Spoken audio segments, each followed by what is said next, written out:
So I want to thank you both for lending me part of your Saturday. It's very generous. You could be doing so many better things, but I think I this will want to be a be. fun space.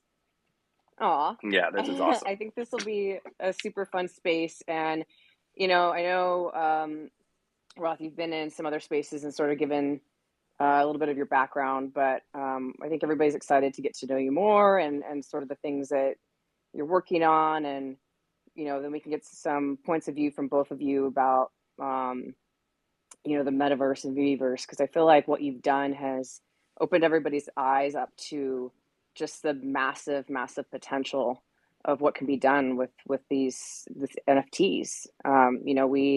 We already love everything that the Vaultaholics and people do with their collectibles and AR, but you taking it to the next level, I think got everybody like, that creativity kind of the juices flowing of like, oh my gosh, this is just the beginning.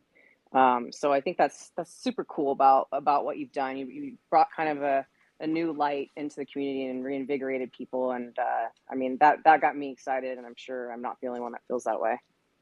Oh yeah, no, this I think the whole point has been what is possible, right? Like, where do you think these can go? Where do we see these NFTs being used, in the next 3 to 5 years, 10 years? What is that going to be like? And honestly, just like fun to be telling little mini stories with it, right? So that was really the whole point, was just like try and make some fun videos incorporating VeVe NFTs. And I think one of the bits of feedback I've seen on one of the videos I posted is like, you can't do that. And I'm like, you're right. Not yet. Exactly. It's not that I'm trying to portray the NFTs as completely accurate as far as what they could do now. It's what they could potentially do in the future. And that's the fun part about it, right? Is the endless possibilities. That really that's what these things are going to bring. Once the technology catches. Yeah. That's the important thing too, right? The technology needs to catch up. Yeah. For us to get there. And that's when seeing will be believing. And a lot of people, all the doubters, any doubters out there, they're going to be finally realize, oh, whoops. Yeah. Yeah, I think that was kind of like one of the highlights for me too, is there has already been so much like, doubt about how these things can move and interact and animate and all that stuff in the future, and to like actually see, granted, yes, it's not real, but it gave people that sense of reality, just seeing what you did with it in that way. At least for me, it did. Yeah. So, I think that's cool. I think it is really helpful for the community to look at these things in a different perspective and get a little imagination and belief behind them. Because if there's anything that you did, if that happens in the future, oh my gosh, like I just can't even imagine what these things are going to be worth and valued at, because it's pretty spectacular. Like, could you imagine, like, so like the VeVe 500, like in reality, could you imagine being able to take a 360 camera and go around your neighborhood and map out a race course that then like automatically uploads into like an AR, and you can race your NFTs around, or it builds a course around that? Like that kind of stuff, I would not be surprised is possible. I know there's like a Mario Kart AR / physical Mario Kart game where you can take like a physical remote control car, race it around your house, and it builds the level for you, like presents things for you, which is, I think, like that possibility is already there. Are you riding around with like first POV, like a point of view of the car, so you can see? Yeah. So there's like a camera on the car, and then there's like assets built around. Yeah. Okay, well there you go. That's exactly I mean, that's available now? Yeah, it's available now. Wow. Yeah. Oh my gosh. Okay. See, you're enlightening us already. Bring in the heat. That's crazy. Wow, that's basically already here. Yeah. Sean, did you tell him what you sent me the other day? Yeah, I sent him a video. You sent the behind the scenes. Yeah. So there's like behind the scenes of Roth filming, and he has like What'd you have? I think I had just like a iPhone taped to a broom pole. That's what it looked like. And he's walking up and down the street, and I said, "It's it's like witnessing Da Vinci paint the Mona Lisa." I laughed so hard because I'm like, that's so accurate. But it was even better because it was like had this creepy factor of like the blinds were closed but open, and like you're being a peeping Tom. Yeah. I was like, it's just so good. Yeah.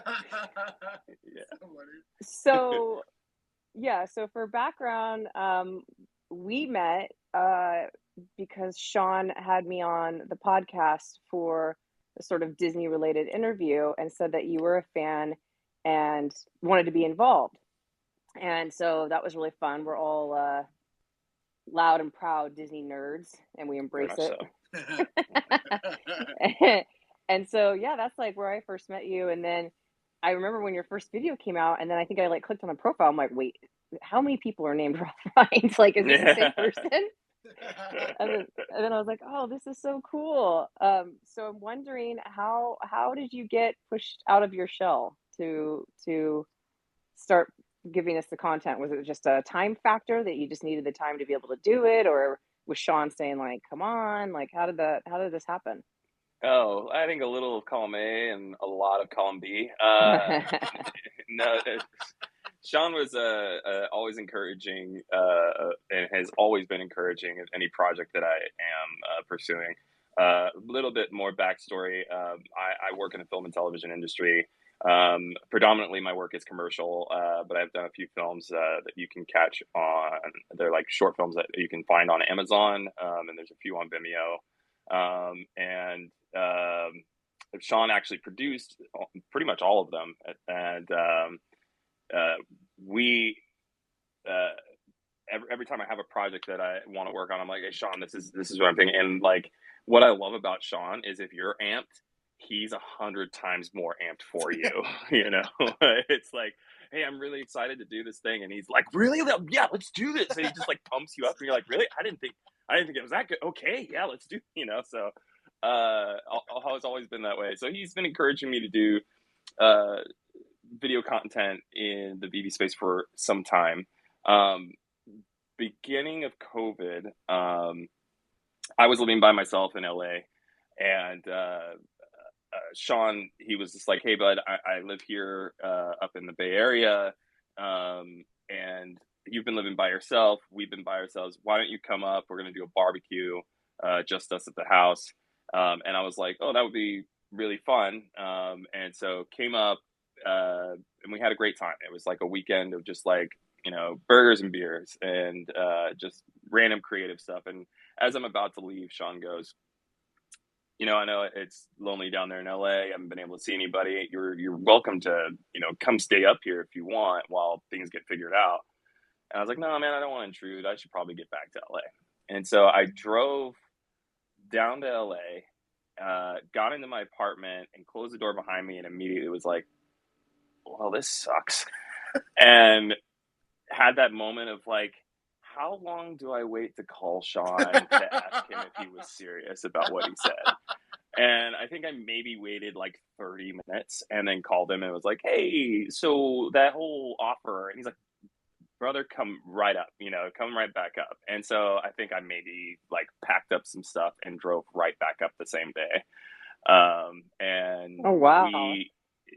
And because it's like such a creative household, like pretty much everybody that was in the pod has involved in the film industry in some way or are very, very talented people. So that's when I found myself starting a personal TikTok.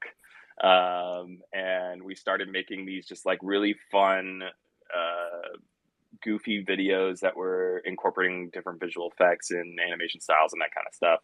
So this wasn't completely out of the vein of things that I had already done in the past couple of years. But I hadn't found inspiration to like what it was going to inspire me to create content in this space yet. I think it was like kind of just hit like lightning. One day I made a video of just Boba Fett kind of snooping on me while I was trying to order food. Sent it to Sean. He's like, you should post that. And so I did. And then like the next day, I just had another idea. And then it was like the next day, another idea, and the next day, another idea. And it just kind of happened. So it wasn't a coming out party for Metaverse Lyfe. It wasn't anything like that. It just kind of happened. And so far has been really, really, really fun and exciting. Yeah, that's a really cool story. So the Boba Fett, was that like I don't know that I've seen that one. Was that VeVe related, or was that just playing around outside of collectibles? No, that was VeVe related. That was when Boba Fett had dropped. I had picked up Maybe one I didn't see and that was one. just playing around that. I think I don't even know. It's pretty early on in the. Yeah, it was. Well, wait, we've only been doing this for about 2.5 weeks, so yeah, Isn't so it that was about 2.5 crazy weeks ago. how fast the time and space moves? Like what Yeah, feels, if you've only been putting this stuff out for a couple of weeks, but it feels like a couple of months probably. yeah, definitely. True It's definition of relativity. yeah, it's just wild how fast the space moves. So how do you like get some of these ideas, or like what is it, one little thing that just sort of snowballs into another, or like can you talk about some of the videos that you've done and what sort of led to the final product? yeah, I think there. It's not that I have any sort of like booklet of ideas or anything like that. It's more of I guess I'm trying to come up with stuff that would be like, what do I want to see that could be fun? I think that was the main goal. Is like, what would I look at and say like that's fun, or funny? And I have like a weird sense of humor that can be a little goofy and maybe sometimes a little bit dad jokey, and that really, honestly, that's just kind of the stuff I like to make. The VV500 video was something that I wanted to do years ago, when I did the TikToks where I wanted to do some sort of like Mario Kart thing through the neighborhood, but I couldn't quite figure out how to do it. Um, and on just a technical side of things, I wouldn't say that I'm like the best animator in any way. I didn't go to school for any of this. I was self-taught for everything. So like trying to figure out how to get the cars to move in a realistic way or semi-realistic way, was the biggest challenge. Something kind of broke through my head one day where I was like, oh, what if I just did this one thing? And then tried it out, and it actually happened to work. And just for those listening who are interested, basically I do most of my work in Cinema 4D and After Effects. And one of the things that's key for any sort of 3D representation is camera tracking. So being able to understand where everything is in the scene. So when I did the VV500, I took the same broom pole, gaff taped my phone to it, and then got a bunch of like grip gear rigging and like rigged it to my car, and then drove around the neighborhood at like 10 miles an hour, and then just went around a couple different paths, and then I chose the best one for camera tracking, which was like the clearest with the least amount of sun flares, anything that could potentially interfere with what the camera is seeing as like stable ground, not moving. Um, and so using After Effects, I just use the basic camera tracker, and it analyzes the whole shot, from beginning to end, and it's able to tell you in an X, Y, Z space where everything is, and gives you like tracking markers and that kind of stuff. So for the car, what I ended up doing is because I could tell the scene where the camera was and how the camera was moving throughout the space, I was able to duplicate that information and apply it to the 3D car, and then just offset the car from the camera just slightly ahead. And then it was like, oh, okay, now the car knows to follow the same path, and that just happened to work out perfectly. So, yeah, that it's just a amalgamation of creativity and figuring out the technical side of it. Excellent. I love it. So I have another question that I feel is probably on the forefront of everybody's minds, and that is, what do your neighbors think about you guys?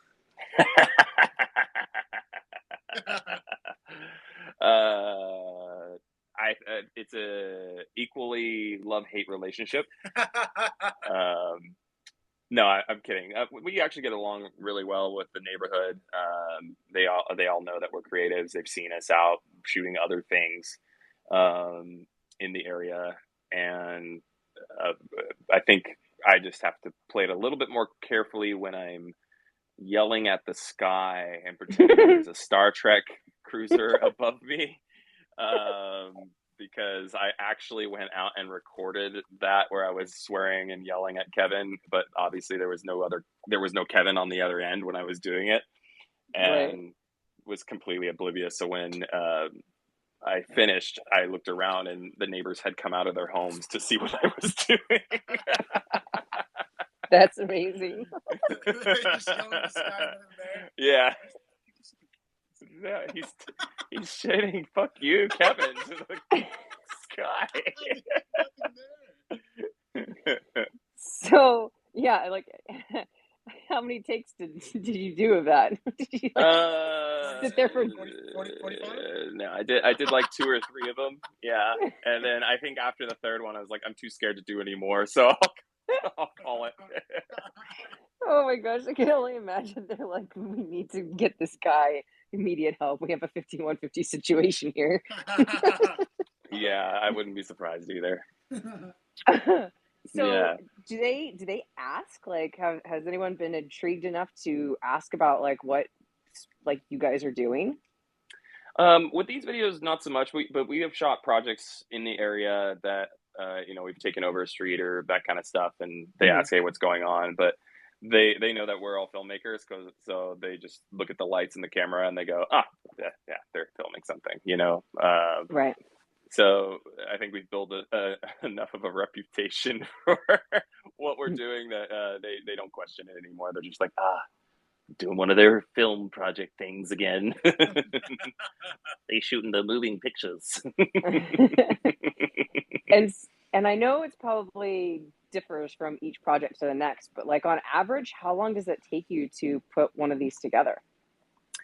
uh, Unfortunately, there's no average. The VV500 took a couple days to put together. I think a full day of just trying to realize it, but then 2 days after that of post production. Um, the earlier ones, I was just doing screen recording using the VeVe app in AR to get the T-Rex in right position and moving and walking around. Um, and yeah, that was very practical and took just a couple hours really to Wow. nail. But it was the sound design on top of that that really took the time. Hmm. But nowadays, what I've been doing is shooting what I've been doing on just the regular camera app, or there's a new project I'm working on right now that is using Filmic Pro.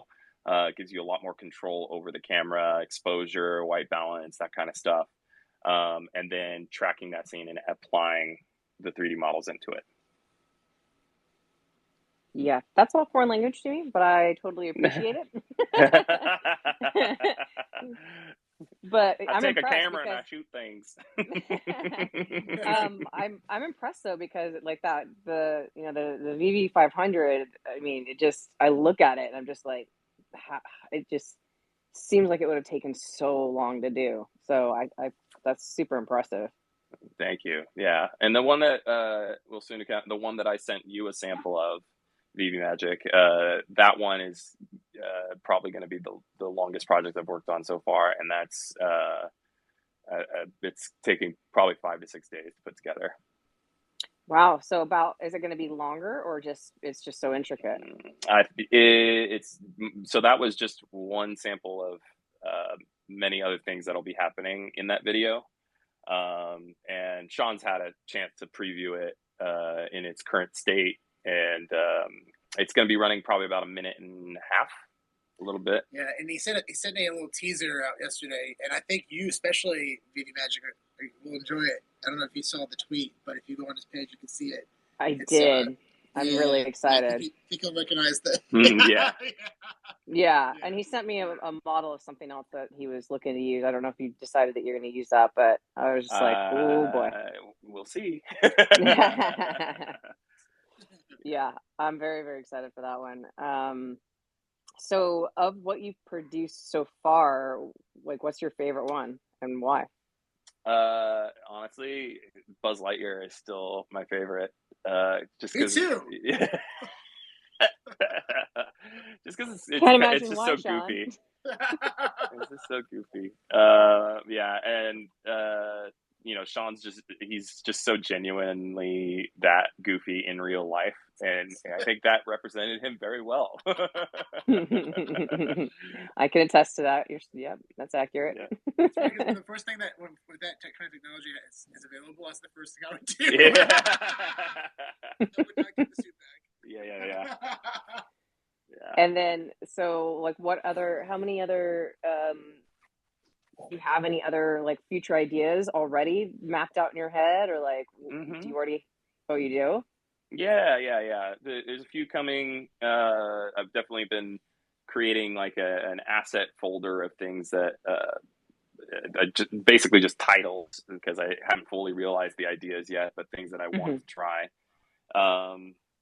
And I don't know, as long as the ideas keep flowing, I'll probably keep doing it.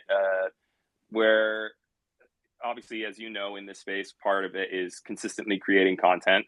But I also consistently create content outside of the space for the other productions, and so it's finding the time to like make sure I can squeeze this in. So I won't be able to ever commit to saying like, oh, I'm gonna do 5 videos a week or I'm gonna do 3 videos a week. It's just like, well, when I can make something that I think is worth showing, I will present it. We're also kind of limited to the amount of assets on the app Yeah. as well. Yeah. So as more drops happen, gives us more opportunity to come up with other ideas. Absolutely. Yeah, fair enough, for sure. That's cool. That's exciting to know that you already have like, plans for ones you want to do in the future. I find that that's hard. Like for me as a creator is, I want to have a variety of things to offer, but coming up with those ideas and stuff can be sometimes difficult. But yeah, your creativity certainly shines through what you do exponentially. So you are very kind. I'm not very good at taking compliments, so incredible. I was so I don't know what to do with my hands. Take it.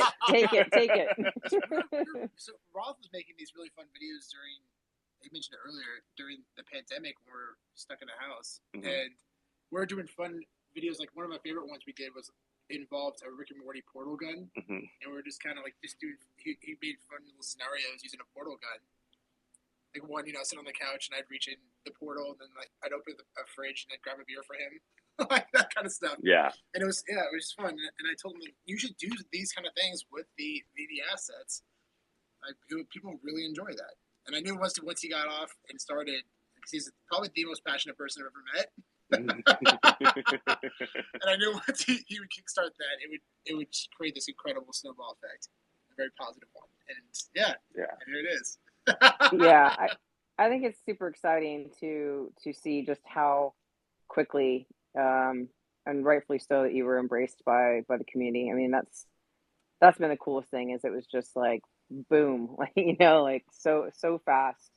And obviously to have a VeVe team embrace you as much as they did is I imagine has to be rewarding, and you're doing something right. Well, I that's the one thing. So Sean and I have been discussing a grander VeVe project that we hope to be able to share in the future. But that was before these videos were coming to fruition. And one of the things that we were talking about when we were formulating it is just how impressively supportive the community is in this group, because we're all freaking nerds, like we all like I came from a theater background initially, and what I will say about like the theater people is that it's like you're all one big family trying to finish a project together. And then I think that's why I was easily able to transition into film, is because like I love working with people that are amazing in their own right, and like somebody that I could easily like hang out and grab a beer with or go on a hike with, that kind of stuff. And you form that camaraderie, you form that family. And then like in this community, I regardless of where you lie within like how you've been feeling that VeVe will go or what the future might hold,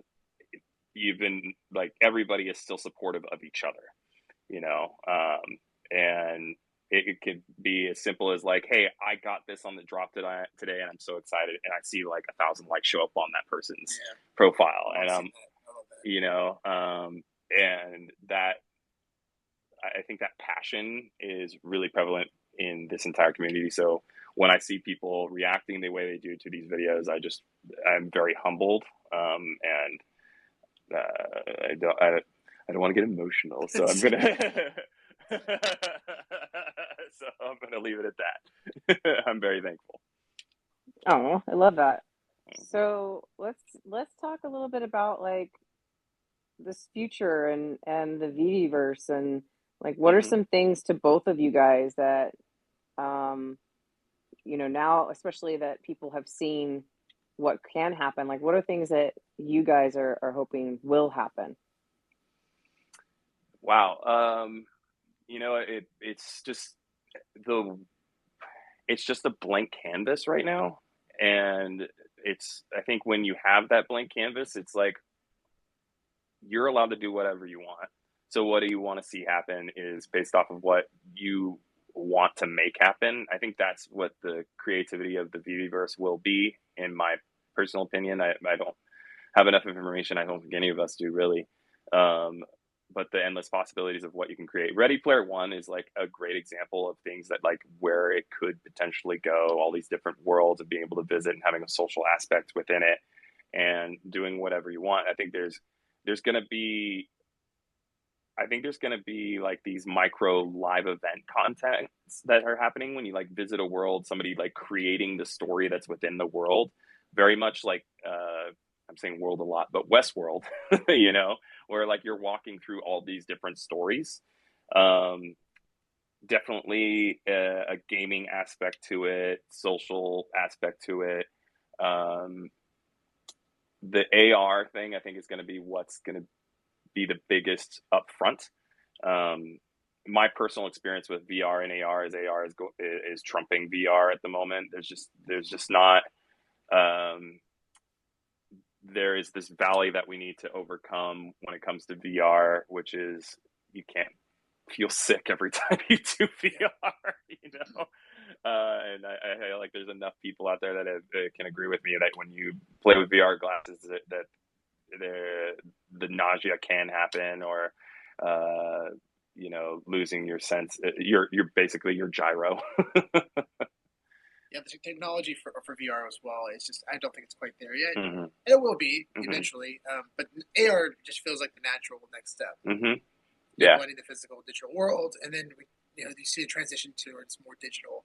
We just keep going further this digital, wormhole. But yeah, it's AR. I'm more excited for AR because I love the idea of enhancing your reality instead of just taking away from reality.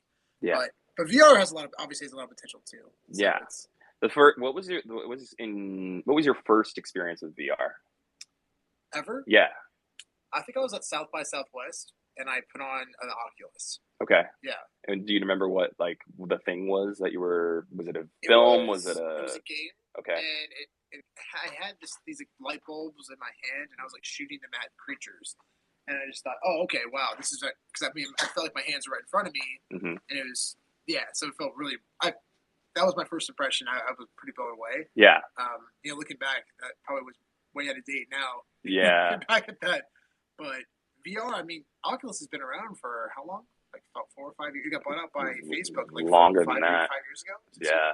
And it still is a work in progress. Yeah. It's still taking their time to catch up, but man, it's massive potential for sure. Yeah. My first VR experience was Batman Arkham Oh, Asylum. cool. Yeah. Yeah, Batman and PlayStation. yeah, PlayStation 4. Yeah. And I remember just being so overwhelmed by the fact that I could get like inches away from a character and see like hairs in their ears. You know, like there's this just moment where you have Penguin and you're just like, I'm like, I can see up your nose. This is so crazy. And like looking around the space and feeling really, and like even like they had nailed motion blur really well, so you didn't feel like that jitter as you moved around. Um, and I think when I finally took off the glasses, it was just like I came up for air. I was like, oh my gosh, you know. Uh, and I could see how something like Ready Player One could really come to fruition there, where people just get addicted to being inside of that because it's a space that you own and you're safe in. Yeah. And yeah, I remember my family, we're big fans of horror films. Right. And there was a game, like a horror film pass. game. It was VR, and hey mom, come check this out. Yeah, she actually enjoyed it. But yeah, it was pretty wild. What about you, VeVe Magic? What Yeah. did you? What is your first VR experience? So I put on the headset at Silicon Secure's house. It was like last Thanksgiving or the one before.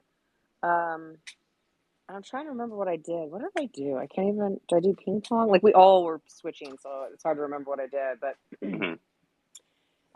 it was just crazy to. It was just a crazy experience, and I still don't have one. I need to get one.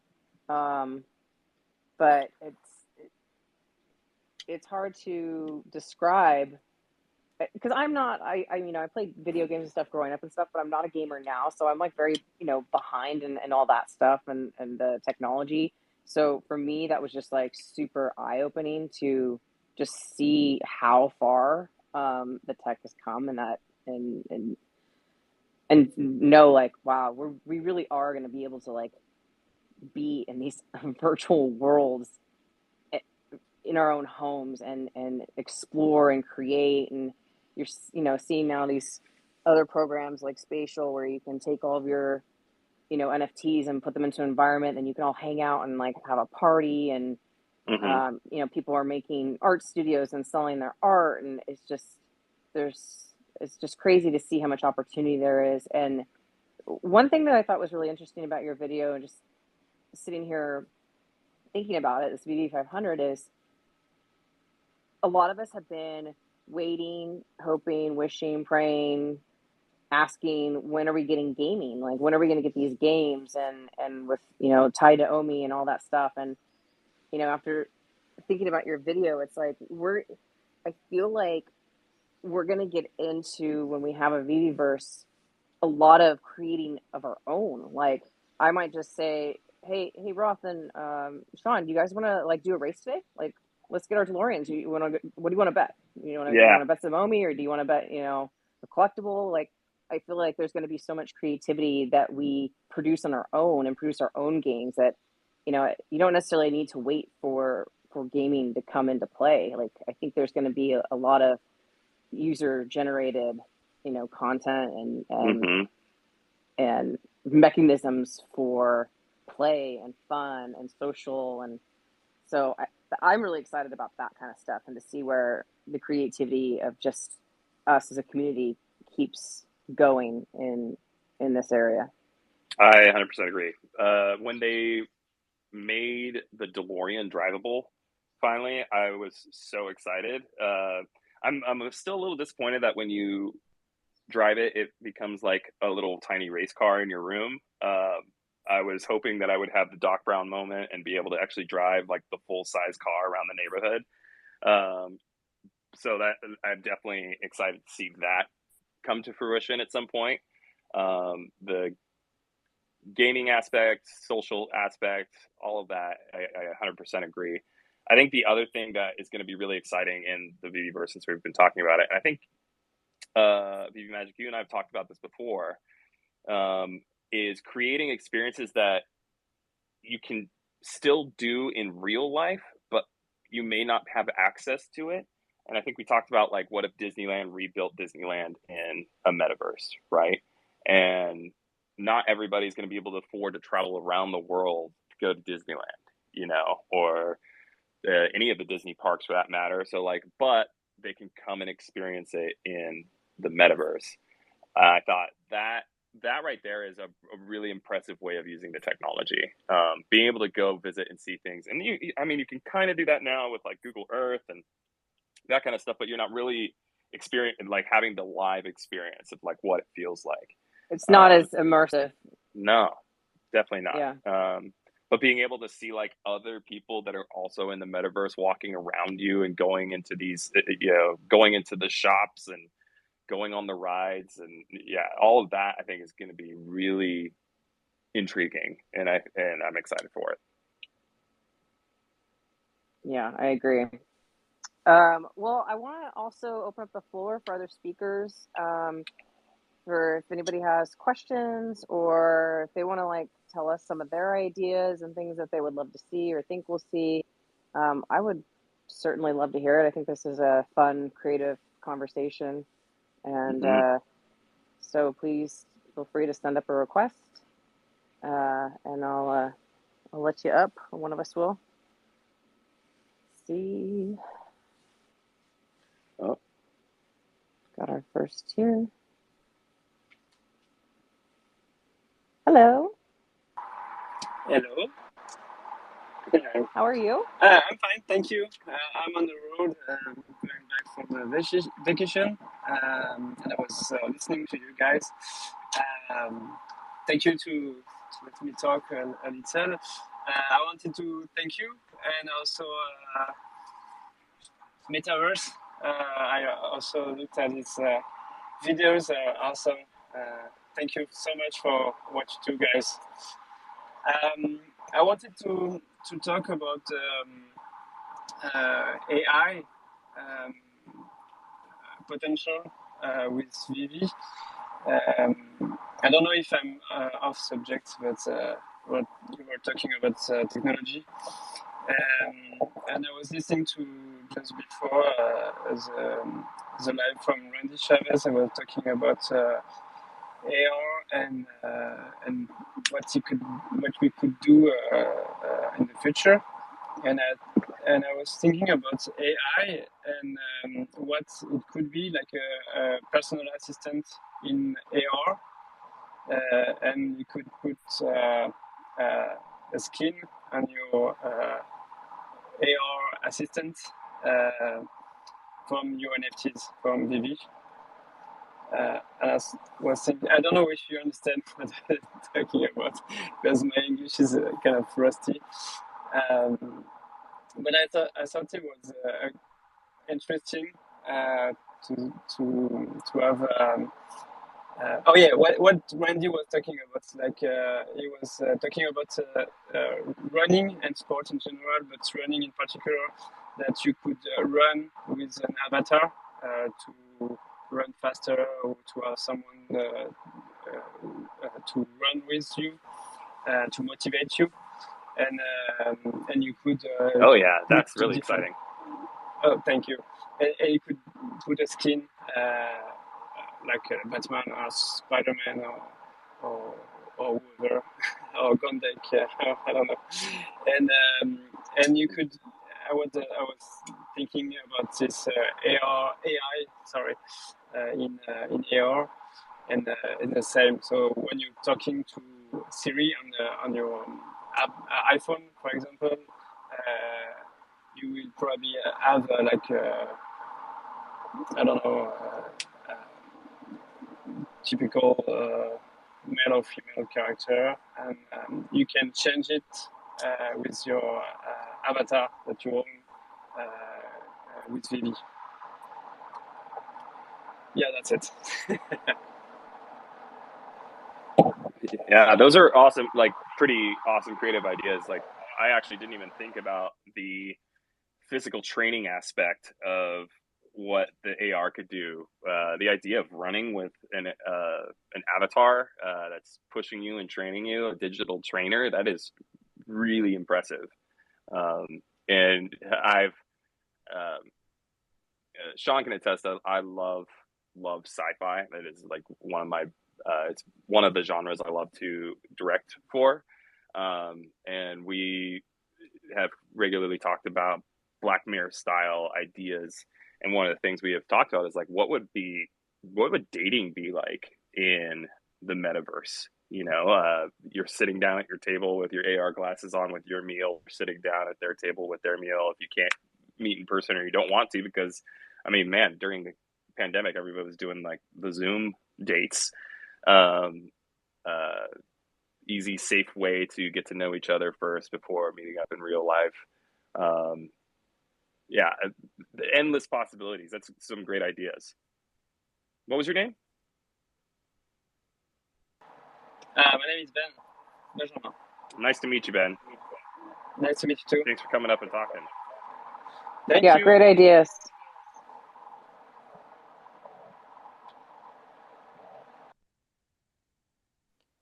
What's up, Trevor?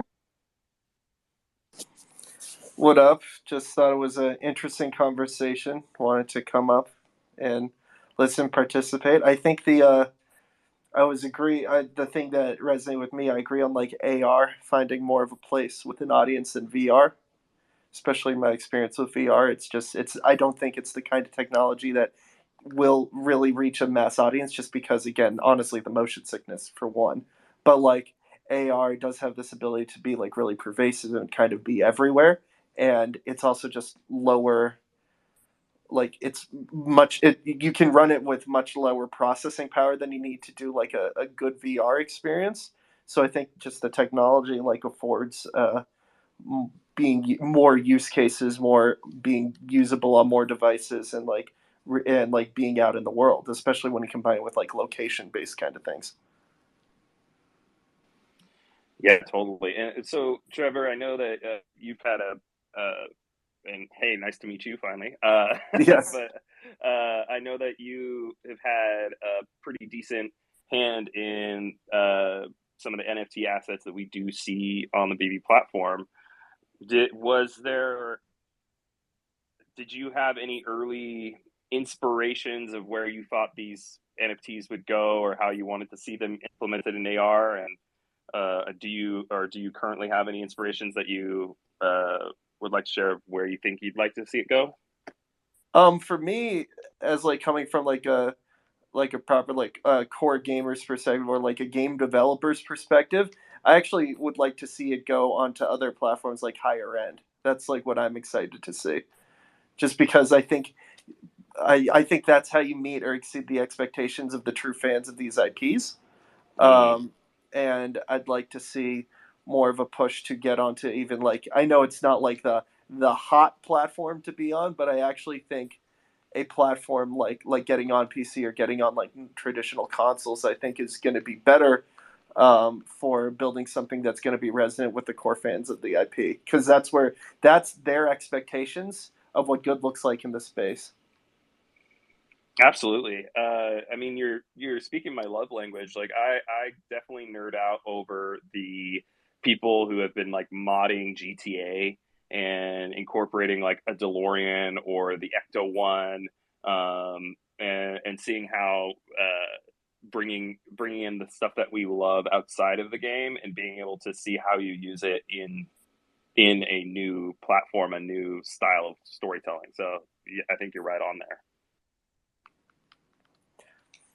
Yeah, I think that'll be. And the other thing is like if you're like especially with some of these IPs, like if you're a fan of Batman, like as an example, like you're used to like seeing him in the movie that just came out or playing him in like the Arkham games, which are very AAA experiences. So it's like I feel like it's one of the challenges that needs to be like met is like, can we make something that looks good enough for the people who where we're meeting or exceeding the expectations of these core IP fans? Sean, it looks like you want to say something. Oh, nope. My phone, it came on mute. I'm good. Yeah, absolutely. I mean, could you imagine basically a Super Smash Bros of NFTs coming to fruition, where you're just seeing like you could bring in your favorite ones, Powerpuff Girls facing off against Jake the dog from Adventure Time, or like how far can we push this? I think that'd be very interesting. Yeah, I mean, I'm playing Fortnite right now, so I'm experiencing what happens when you do genre mashup-y kinds of gaming experiences. Even though it's not NFTs, but it is like just a whole bunch of it's the pop culture battle royale.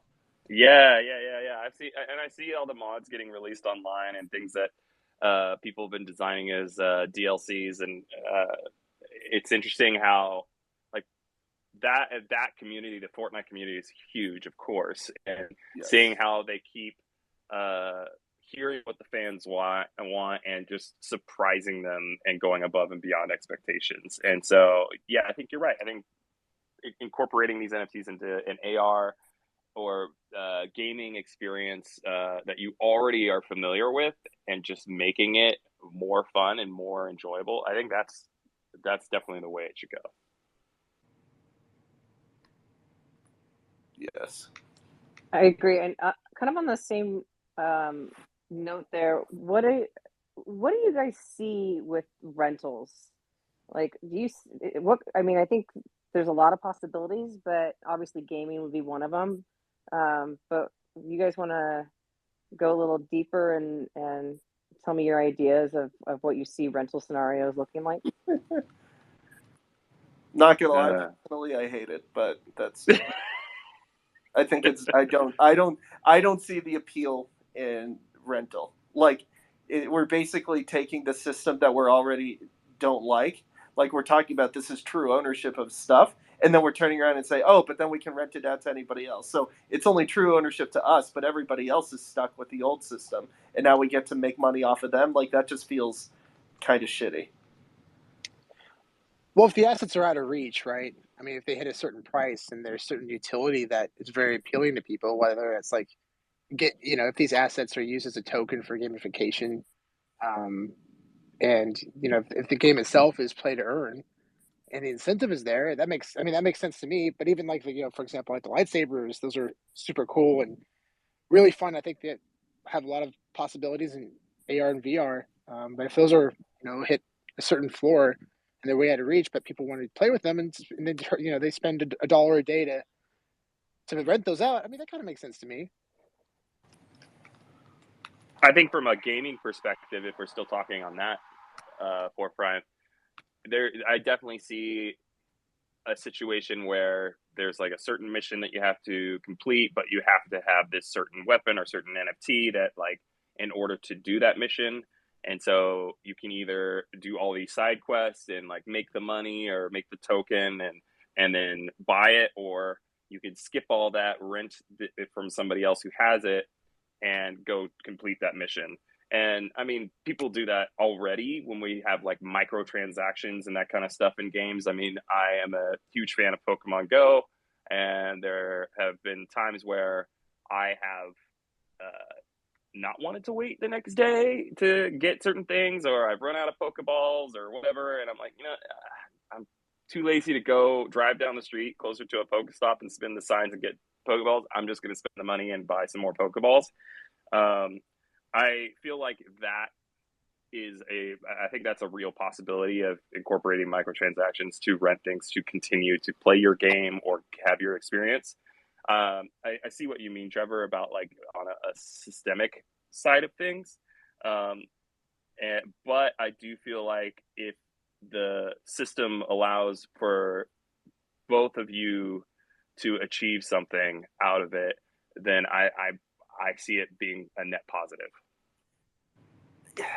Yeah, I feel like one of the big fundamental differences between like NFT assets and game assets is the value to a game asset is ascribed to it by the game itself, and the more people that play the game, the more invested and excited about playing the game you are, the more value you see in the assets. As soon as you start throwing paywalls in front of content in a game, it just upsets people and it devalues the core experience.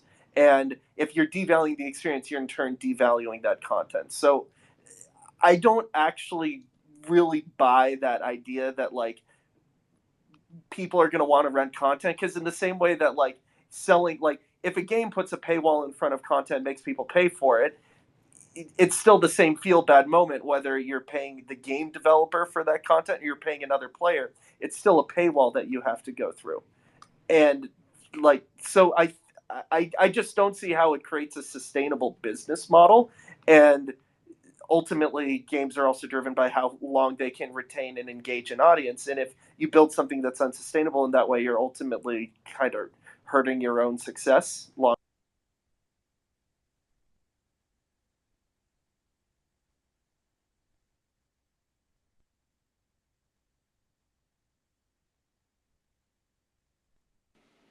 I don't know if it's me that just dropped out or No, you lost your Trevor. I lost Trevor too, and Naked also dropped off. So I was like, am I rugging here or what is going on? Yeah. So I don't know if you're still there, Trevor, but we cannot hear you. So you may want to come back The up. lovely technology pieces of Yeah, Twitter. but to add on to that, I think the incentive will be there if the utility is powerful enough and everybody has a chance to win, including the licensor, right? So like I mentioned, if the NFT is an access token or even the NFT itself, you can utilize in a play to earn style of gaming, for example, where you rent the NFT, let's say for $5 a day, and then you make 150. Like that makes total sense to me. And then on top of that, the licensor takes a small percentage of that rental fee, so that way everybody wins. Who are you making that And there's tons of 150 from, though? Oh, I'm just throwing examples up there potentially. I mean, I know that somebody I know that is involved with Splinterlands, and he rents out his assets, and makes a few $100s a day doing that. He is one of the top on the leaderboards, but that's just an example. And Yeah. again, purely speculative, Trevor, because I don't know enough about what's going on behind the scenes. But that's just an example of something I keep thinking about.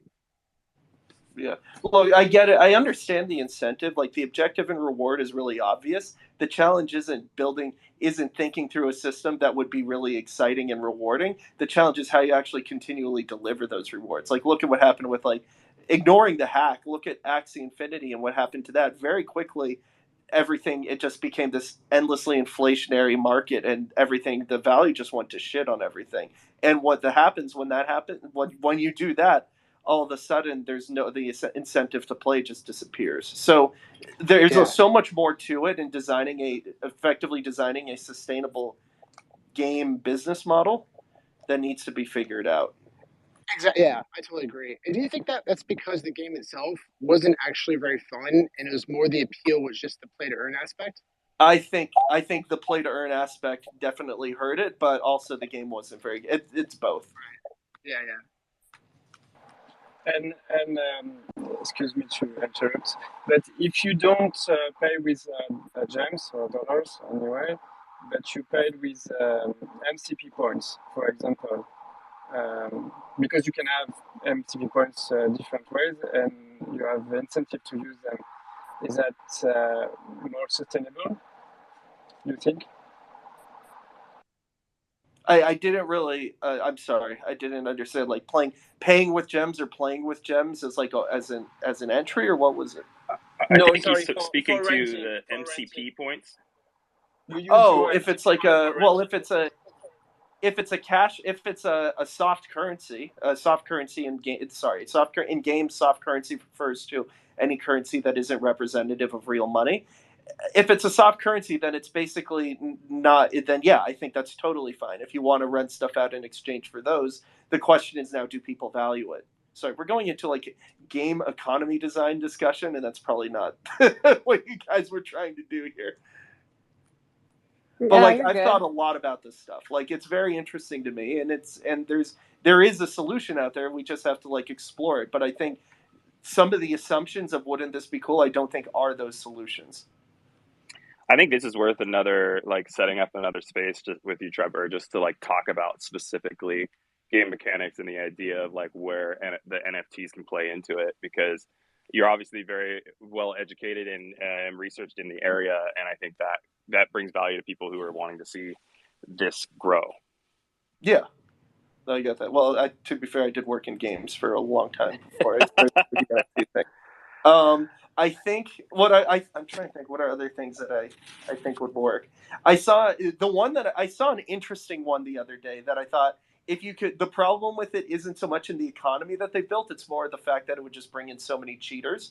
But there's this a game on Solana that's being developed that's it's basically a shooter, and the idea of the shooter is it costs like you spend a certain amount of money to get into the ecosystem. I think it's like $1 to enter, and then every time you get a kill, you make like $1 minus like a fee that they take. So basically, if you go into it's a like just a battle royale kind of thing. Every time you get a kill, you earn money, but it costs you money to enter the ecosystem.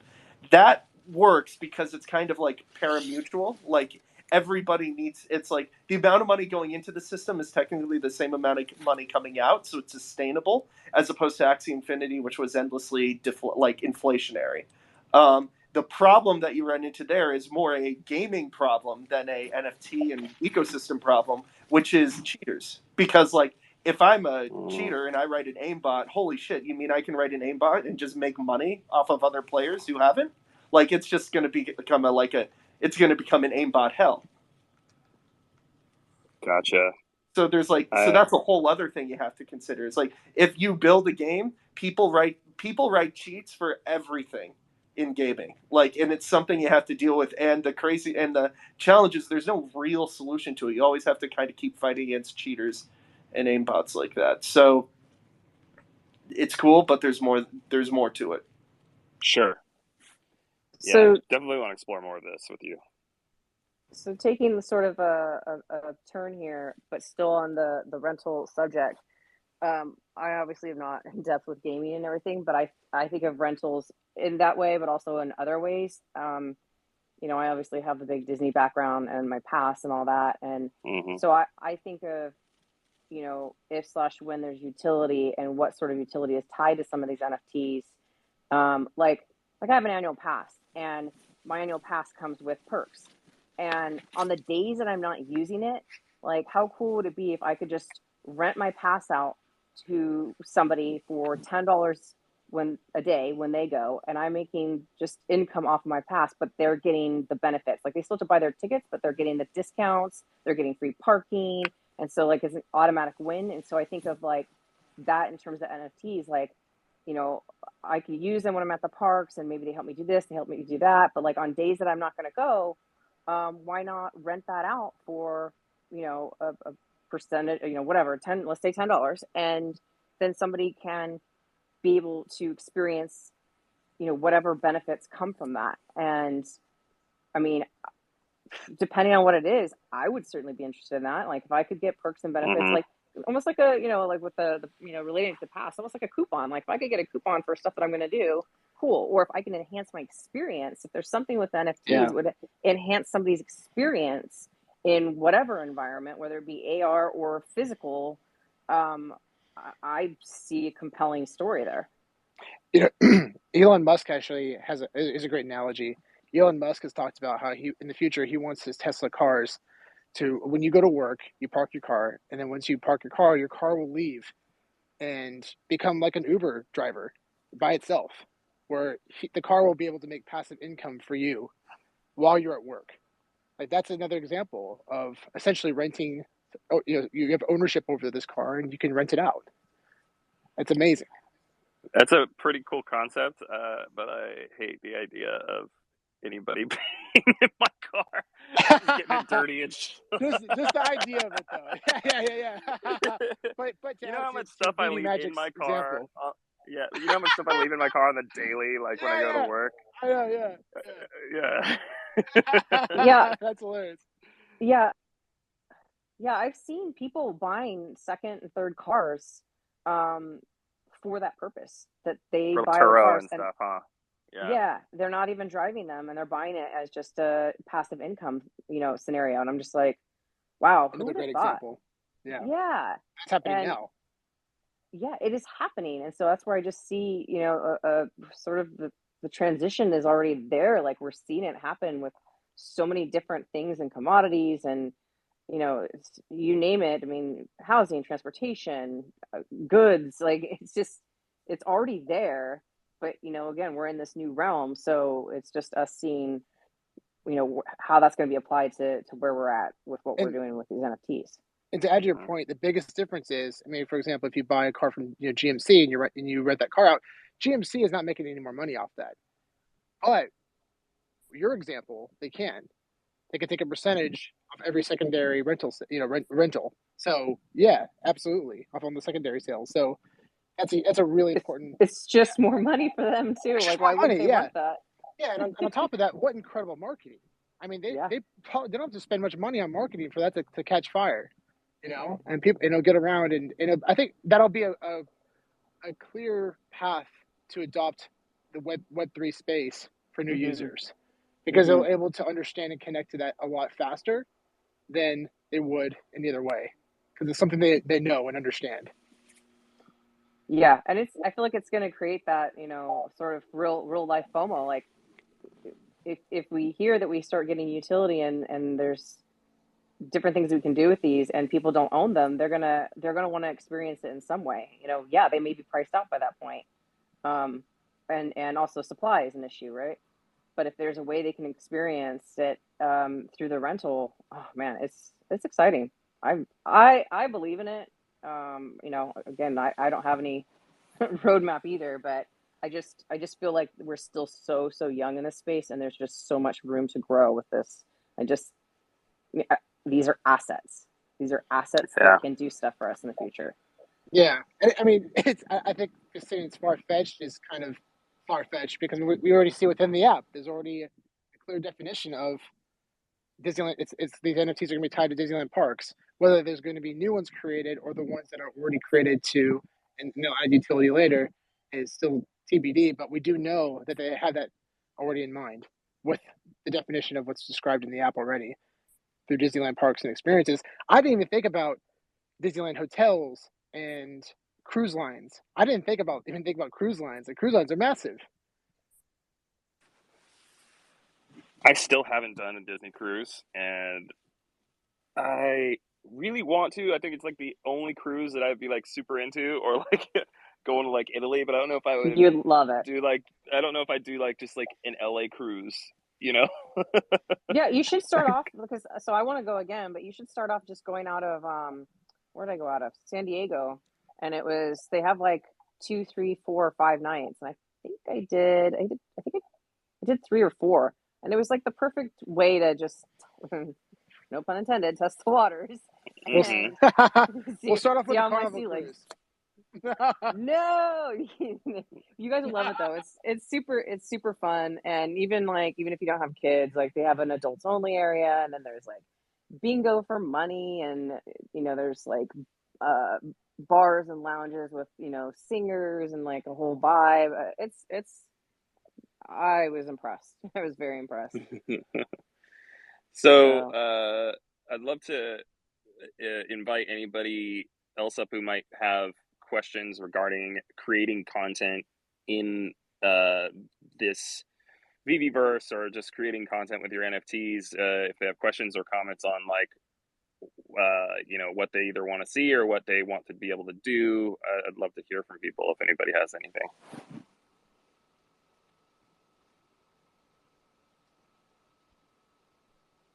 Come on, guys, you gotta make it more fun.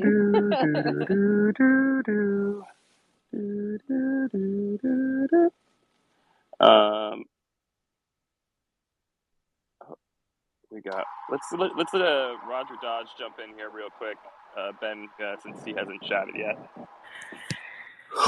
Well, if you guys need any voiceover work, just give me a holler.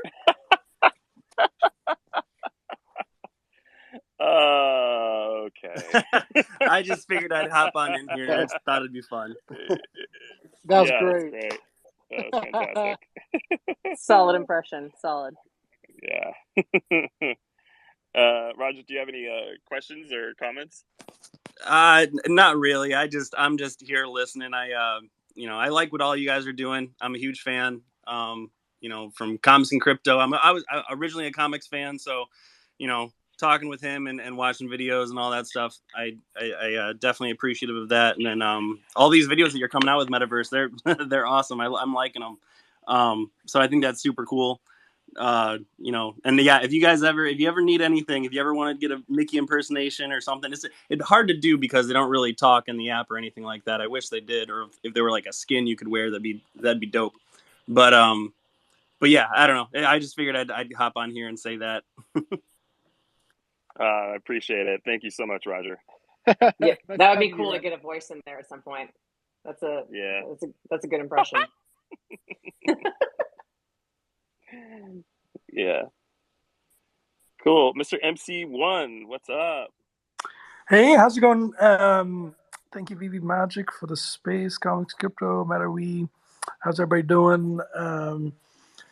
Couple of thoughts for you guys. You know, I've been thinking about this a little bit. So when it comes to sort of this digital marketing and broadly marketing, SEO is one of the cheapest forms of new customers and just awareness, if you will, for a company. And I know that a lot of you guys are content creators.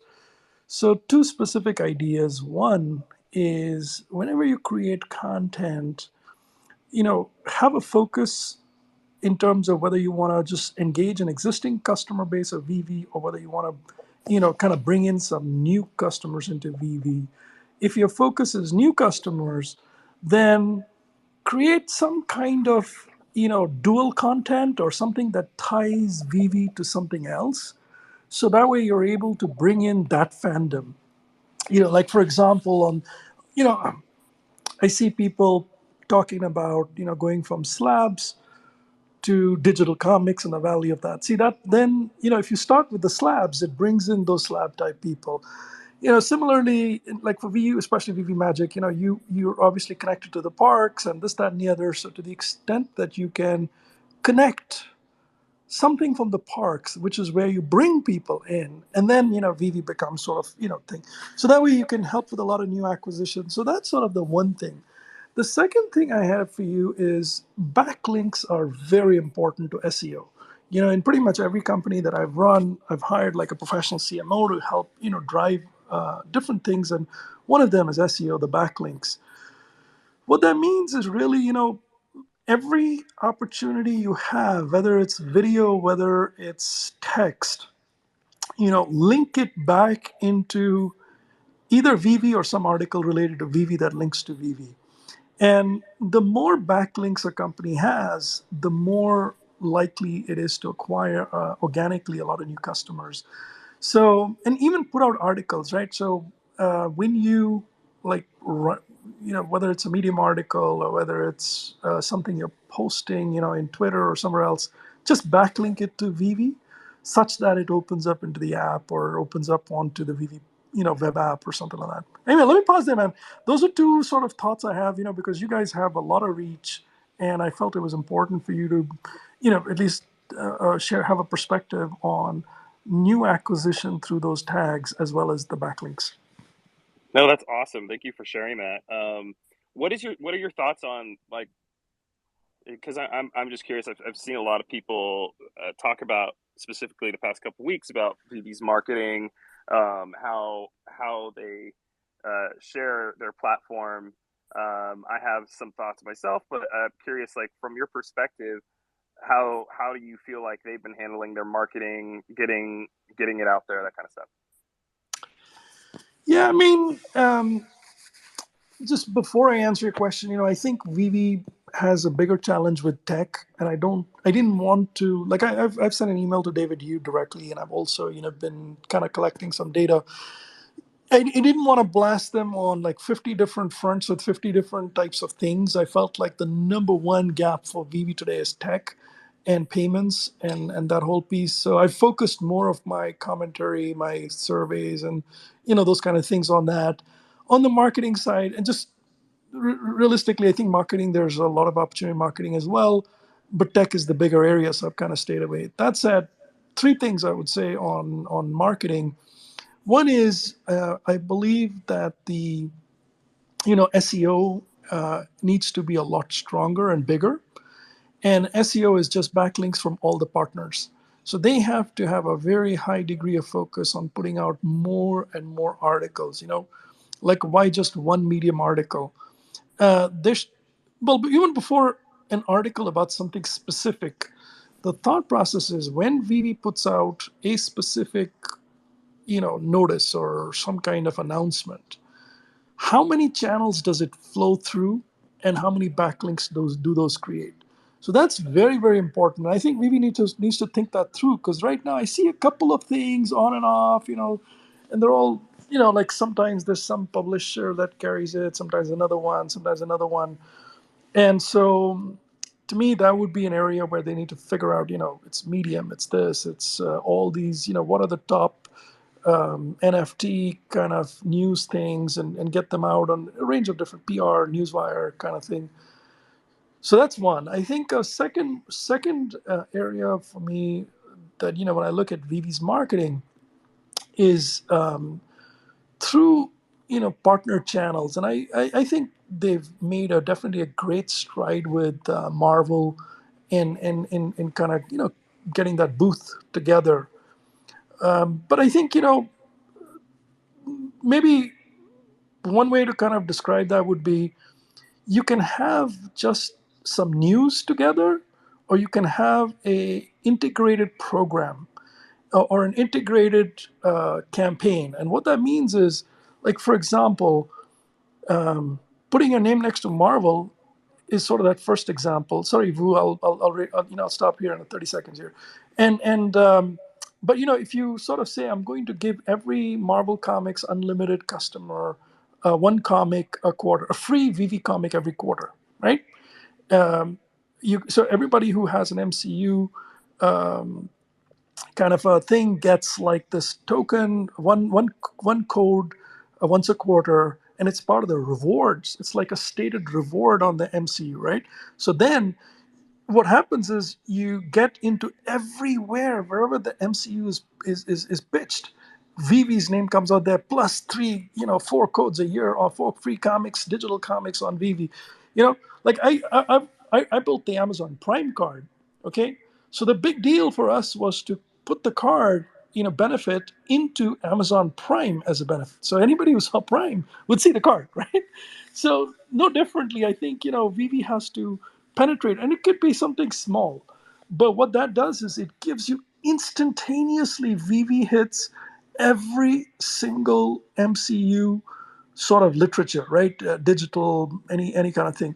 So that kind of stuff is very, valuable. So there's more integrated kind of programs, and programmatically kind of connecting those pieces would be great, I think. And my third point would be when I think about influencers, right? I mean, you guys are all, really good content creators, but a lot of you are focused on the VeVe community.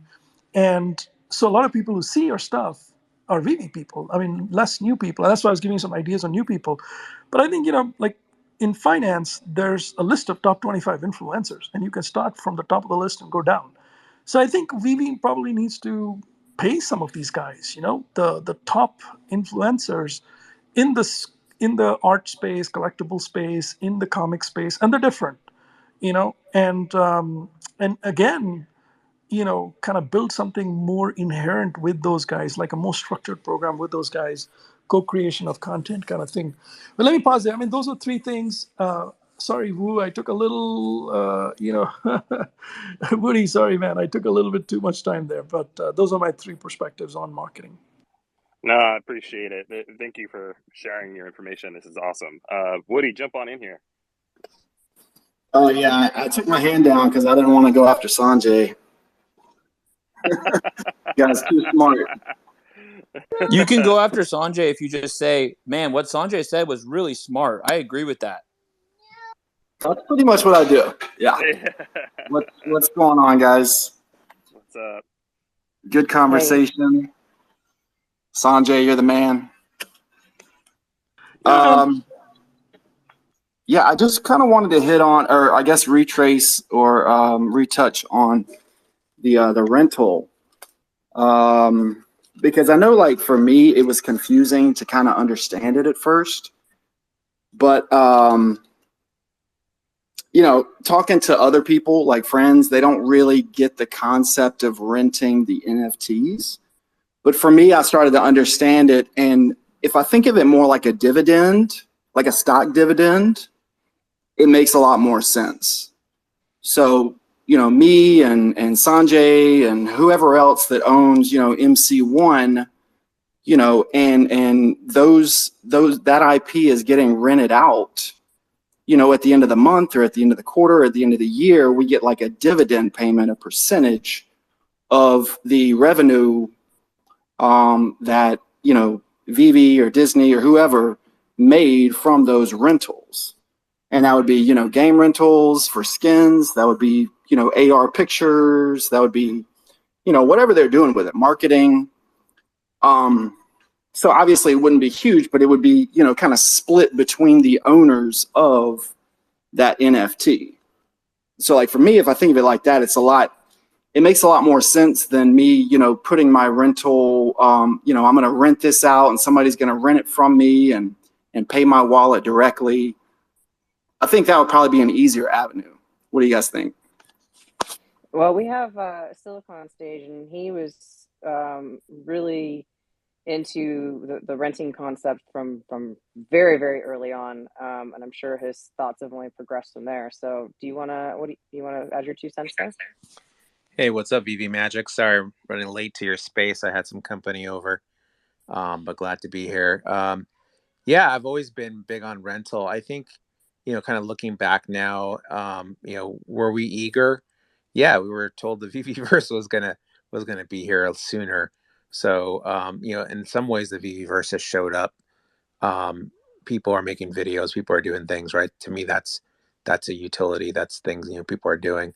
But I think when we'll see true, when we see the rentals kind of really take off and people really wanting them, you got to think about why would somebody want to rent something? There has to be utility, right? And so I think the utility with the NFTs, depending on what that utility is, whether it be, hey, I got to use it in a metaverse, hey, I got to maybe use it for a week and see what it's like to own this NFT.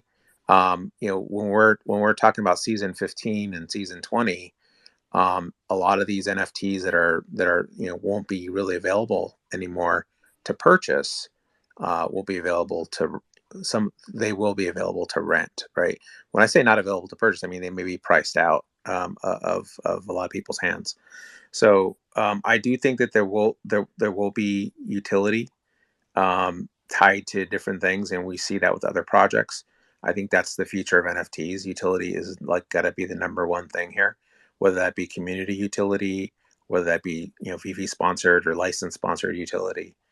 And I think that VeVe's had this vision really early. They shared a lot of it with us. We got excited, but it's a big picture, right? There's like a lot of things that need to kind of come in play. There's a lot of wheels in motion, and got to give it to VeVe for like being really like one of the first ones, if not like one of the early ones to really like put this together, right? Because you look at other NFT projects out there, and there's definitely some that are showing utility, like you can do different things, and even with partners, I think we get utility, right? You can go get cryogenic therapy, you can go get a discount for spa treatment, I think, or I'm trying to remember what the utilities are, but they're there, right? And so again, the community utilities are, but I think that the real demand will come from the actual flex people saying, hey, look, I want to flex in the metaverse. And they have to have the metaverse. Second, they have to have maybe their place in the metaverse, or maybe they're hosting a party or an event. That's kind of how I saw it. I thought, okay, I'll take my 3,000 NFTs and I'll be able to rent them out and hire people in the metaverse to host parties, and they can rent my NFTs out in their events, right, and things like that. So that was one thing I definitely saw utility with, but that all needs to be built out. That's all kind of in motion, in play, and that takes it takes time to build all that. Apparently, a lot longer than I realized. Hey, I want to say what's up to Dino as well. Oh, what's up, man? No, I just came up to listen and just chat and, add thoughts if I have anything, valuable. I will say utility, community-based utility silicon, that's a great thought. But yeah, the flex and if it came from the IP, that would be insane. Most people know I hit an A15 SR. We started a group. A bunch of business owners are already offering utility, right? It's just fun. Like, is it necessarily something we're all going to use? No, but it's fun to say that 7 business owners have now offered utility to the comic. And then to add to MC and to Sanjay's point, sorry, my kid wants to talk too. I think influencers are a big deal, and I'm not referring to myself. I'm referring to people like Andre Jick. 2 million followers. That guy did more for VeVe than probably all of my videos times 1,000 combined. I literally joined VeVe because of his video. I know Rob Stuff did, a buddy of mine, another guy who's pretty active in the community. I know a lot of people, so that's a great point, Sanjay.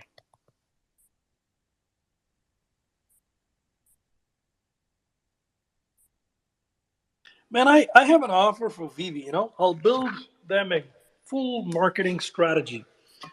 Like a Word document, 10 different dimensions: SEO, SEM, influencer, big marketing, static ads on social, video, all of that stuff, right? I can build it. Don't need to pay me anything, man. I'll build it complimentary. I got 7 figures on the app already, so this is looking after my own investment kind of thing. Sanjay, don't you remember we have that big PR firm out of LA? Well, PR is one dimension of marketing, right? You need a broader marketing strategy that spans, like, what are your objectives with the metrics around how many new customers do you want to add, how much increased engagement do you want to have with existing customers, and break it down by different levels. What's your attrition rate, and what's your plan to reduce that attrition rate? What's your reacquiring people who've left you, and what's your strategy around that, right? Because they already know who you are and they were upset about something, and if you fix it, why you can bring them back. All right, Sanjay, you're you know what, you got the job. All right, you pitched it to me. Now you just need to go pitch it to David you and tell Alex that you're going to be his new boss. Well, and Sanjay, to your point, you said earlier, there's a technology hurdle that is here, and my very little knowledge to this is that you probably don't want to overload a platform that you're still building out, right? Like, we keep forgetting that, like, VeVe is still very early on in its infancy and is growing, and so to go in this giant marketing strategy and bring in 10 million users in a month or something like that, we potentially could see a lot of issues that we aren't aware of that they are. So I have some opinions on where the marketing is right now, but I'm also completely in the dark when it comes to the technology side of things and where they're at, and so I'm curious to see how the marketing strategy will transform over the next year. I think, a strategy is something that you lay out for the next 3 to 5 years, right?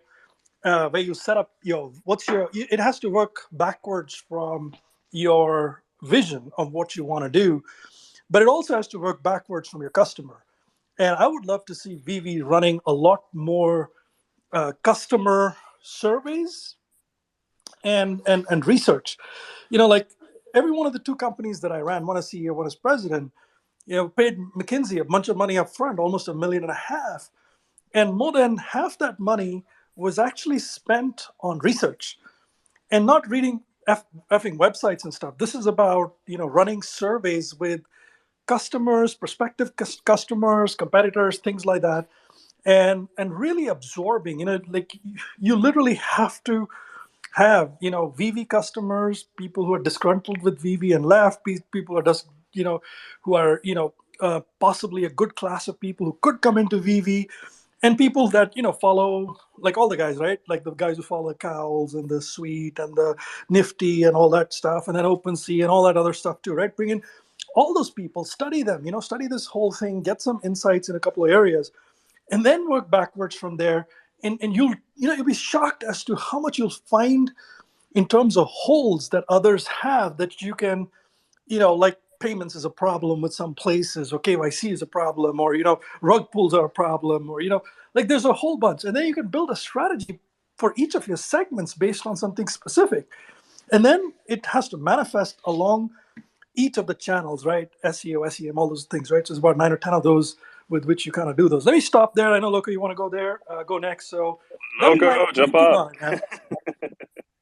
Oh, hey guys. I did want to just mention, and I kind of mentioned this a little bit before, but if because I'm full hands down like guerrilla marketing with the convention stuff, but the one thing I just kind of wanted to throw out there is because some of the stuff we talked about is perhaps VeVe. I mean, it's all obviously all conjecture, right? But that perhaps because of COVID and the delay of people not being able to get to conventions for the last 2 years and the surge, VeVe might not have been able to get vendor space or dealer space at these shows because they've been sold out for years. And now just because of what's going on. But my thinking is that, like, for example, the last 3 weekends have been Chicago was a huge convention. They just had one in Boston, and now there's one in Emerald City, which is cool. I don't, VeVe, the lack, and I don't, I think that VeVe's in its infancy and it's beta too. But my point of coming up here and even saying this is because these shows are booking vendors and dealers for next year already, and most of them are locked in. So hopefully in 1 year from now, in August of next year, even if VeVe just shows up with their bobbleheads and doesn't even say anything, like doesn't market hard, just shows the thing, we're going to want a presence at least 1 year from now, I would imagine. And I hope that whoever's doing the marketing can see that far ahead, where not get caught up behind the eight ball again. And I hope, because stuff comes quick. So, you know what I'm saying? I just want to throw that Logo, out. I agree with you, man. There should be a mobile unit that just goes fucking week after week to different conventions. And they have like, it's almost like the Formula One teams, right? You have like all your material that you set up, and you Oh, literally dude, I float already from one said to the other, to the other, to the other, to the other. There's no. You just 22 needed races in a year, you, right? Or 23? yeah, you just need the electric mayhem bus and Yeah, or the Scooby Doo machine. You throw a couple yeah, of Marvel Mighties on it. You yeah. spray paint it orange. You throw a couple dogs in the back, and you have you strap a GoPro to your head, and you go to convention to convention. You don't have to market it. You just put the Marvel Mighties up there and run the movie and back. And when people are like, "What's this?" You go, "Oh, check this out. This is it." Because you don't have to force people when they do, like even something like that. Make it mysterious. Get your name out there. Just the logo, and I mean, that's it. didn't we forget that we just had like the primetime show though? I mean, No, I'm saying literally. I'm okay with it. I know that they were taking they were with Marvel, so that's Marvel space that they had. So VeVe hasn't really started even booking conventions because piggybacking off of Marvel. And I'm not mad about these shows they're missing. I think they're missed opportunities, yes, but I think in a year that we need to be thinking about these shows. And if they're not booking them now, in 8 months from now, when the team is like, yo, there's a show coming up, they're going to say, yo, we've been sold out for a year. What are you guys talking about? So if Yeah. they don't know how conventions work, then Well, I'm just suggesting they get ahead of the curve on this one. well, David Hughes said in the past that they will go to shows and they will have a roadmap for events and things, and we are seeing them show up at DCon, and we are seeing them show up with Marvel, and yes, they showed up to I think the East Coast version of Comic-Con, right? So I think there's more coming. We just don't have privy to the roadmap of like what they have planned out. And like you said, it takes when you do shows, you got to buy them in advance for a year. And COVID's thrown everything off. I actually just went to a conference in Vegas called Black Hat, and for the first time in 3 or 4 years, last year was 5,000 people that showed up, and it was pretty sad. This year, I mean, I think we had probably 15 to 20,000 people there, so it felt like a show again, right? So I think that the fears of COVID are kind of at least come off of that show. I think we'll see more and more people. It looked like at Comic-Con nobody cared, like there was a lot of people there. So yeah, I think that it's back on track, right? But yeah, The the thing COVID's thrown everything off. the thing that I want to say, just this is my perspective, and I could be totally wrong. It's just my general gut feeling is that when you have the brands that they have behind them, the marketing is there. It just isn't in front of us yet. You know, like Silicon said, we don't have a roadmap. We don't know what the timeline looks like. I mean, we obviously see the marketing cooperation with shows coming out and the NFTs coming out at the same time. Like that is in itself a marketing effort, even though it's not broadcasted. Like it's so Well, I mean, I McDonald's does the same thing with Happy Meals. right. So I again believe it's on purpose. I believe there's probably, you know, Disney and Marvel have their own marketing teams that are strategizing how they want to move forward with VeVe and how they want to promote them and when and I think a lot of that is already there. It's just still waiting for certain things. I mean, you know, the latest thing is I understand this payout. You know, people that are in New York are very upset about it. Even people that aren't are very upset about it. But that's a situation that's not under their control. And so, is now the best time to like have a commercial on the TV in New York City? Probably not. So I just think that this is again us being so early to this is that we're ahead of that. So like we're hungry for it. We want it because we're here. So we're like, you know, bring in the dough, bring in the users. But I think VeVe's still sitting there going, we understand that, but we're not ready to do that yet because we want to get these other things sorted out before we broadcast. I could be wrong, but that's my general feeling on the situation. They're playing the long game. I mean, they're not marketing as you know. We want them to do it the way we want them to do it. We're excited. We're actually part of the marketing plan. You know, some of the best things get hyped up from the ground up, right? Like if you think about it, you know, the people hyping it up is worth so much more than them spending any dollar on it, right? Like if you think about it. So that's kind of the dream. And you know, yeah, has the market died down? Yeah, absolutely. And the crypto market's taken a hit. NFTs have taken a hit. So you know, timing is important as well.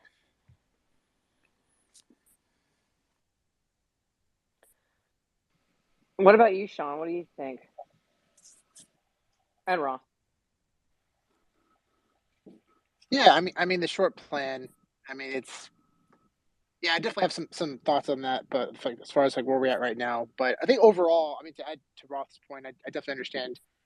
It's difficult and why invite people over to a house when it's not finished being built yet? You know, you don't want to throw a party until the house is finished, and that's how I kind of view the app right now. I mean, we can't even really, it's not really fully functional.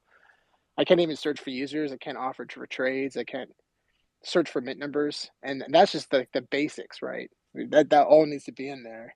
Um, but I think once localization comes in, I think that's when you'll probably start seeing like full scale marketing campaign. But to add to Sanjay's point in Silicons, I think yeah, they're definitely figuring it out right now. They're probably game planning. They can't really talk about it or push it forward yet until those basics are completed.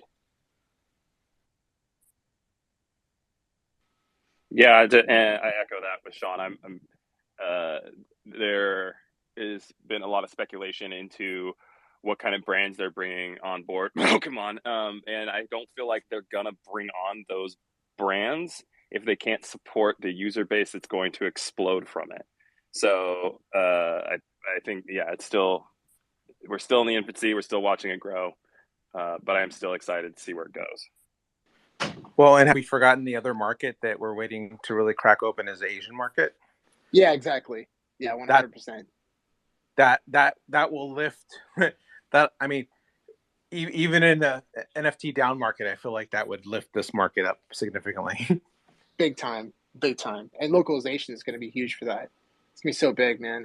We talked about this on multiple spaces, but I mean, just the collectibles, it's easy to recognize that, you know, worldwide, those are definitely more universal.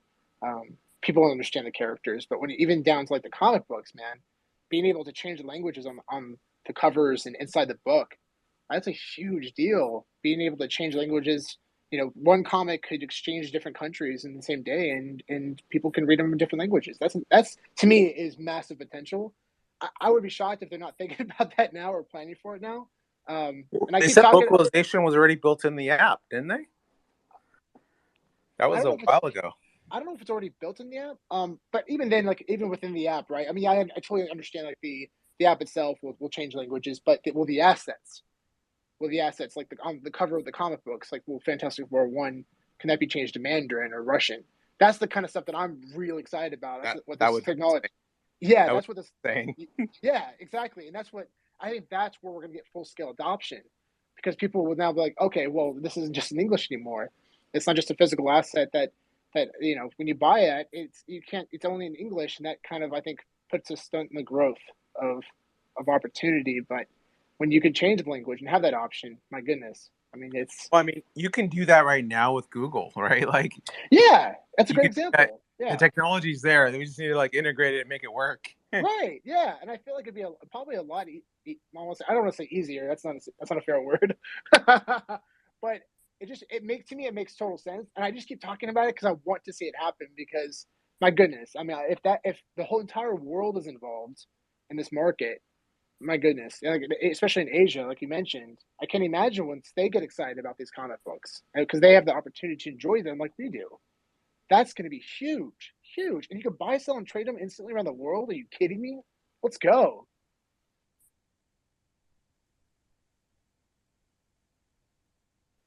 Anybody else that wants to come up and chat? I think we're probably going to try and wrap up around noon. But if anybody wants to come up and chat or ask Roth, Metaverse Lyfe, any questions about the stuff that he's working on, please feel free to do so. I guess I need to catch up. Rob, what are you working on? Roth. What? Like Roth IRA. Roth. Yeah, Roth. What are you working on, man? There's a video coming out next week that if you aren't following and turned on the alerts set, you should. It's very near and dear to my heart right now, and Sean has seen a preview for it. And on the personal side, outside of this space, currently taking a lot of meetings to try and sell a feature I'm working on right now. So, and then lots of commercial work. So if you see me not able to release a video every day, I apologize. Best of luck, dude. I told him to slow down. People are expecting these every day. They're going to start beating down your door. Yeah. We want more. Yeah. Once every 3 days at least. Yeah, Silicon, if you haven't checked them out, you're gonna be completely blown away. You need to go on his profile and check out his videos. He's one of the 8 people. He was lucky number 8 that David you follows. His content that he's creating is game changing, totally game changing. Looking forward to watching it. Sorry, I haven't been keeping up on all the activity lately. How long have you been working on content, Rob? Just in this space, only the past couple weeks. Okay. Yeah, just recently got started, and yeah, it's just fun. That's awesome. Fun, goofy Can't wait videos. to watch it. If you like dad jokes, you'll like some of these videos. I'm a dad. I got a 2-year-old and a 5-year-old. Perfect.